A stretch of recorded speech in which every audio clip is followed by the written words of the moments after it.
Remember the tree? Knowledge. Tree of knowledge of good and evil. And the important thing about that was it was forbidden. It was forbidden to eat of the tree of the knowledge of good and evil. Now, if God really wanted to prevent it, he just would, being all-powerful, well, he would just not, it wouldn't happen. But that wasn't, he forbade it. Why did he forbid it?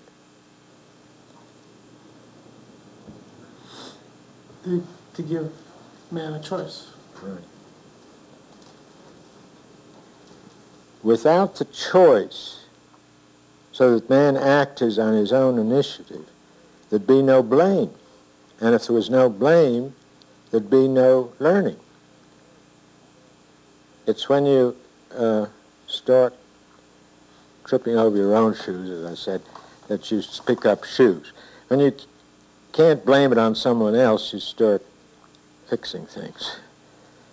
And it was essential that man have free choice if he's going to learn from his own acts.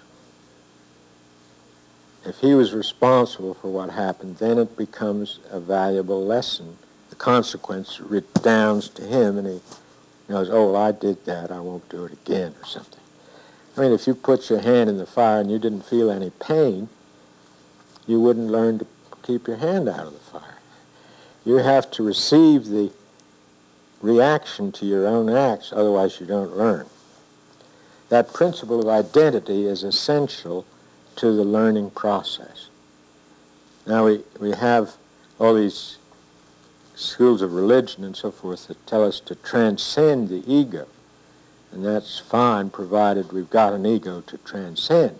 You have to realize that on the left-hand side of the arc you may not have gotten an ego. Well, that then helps to put man, modern man, in this schemata. He has at least achieved an identity, and he is probably in the fourth, where this interaction with other people involving all kinds of law, not just the laws of physics, but the laws that man makes about his own acts. I mean, traffic laws. All kinds of lawyers are getting to be the most successful business there is because there's so many laws. And one thing about it is as soon as you have one law, you have to have another law, so it gets very complicated. Well, what happens when you've got all these laws? You have something that you can rely on. And if you have something you can rely on, you can use it and move on.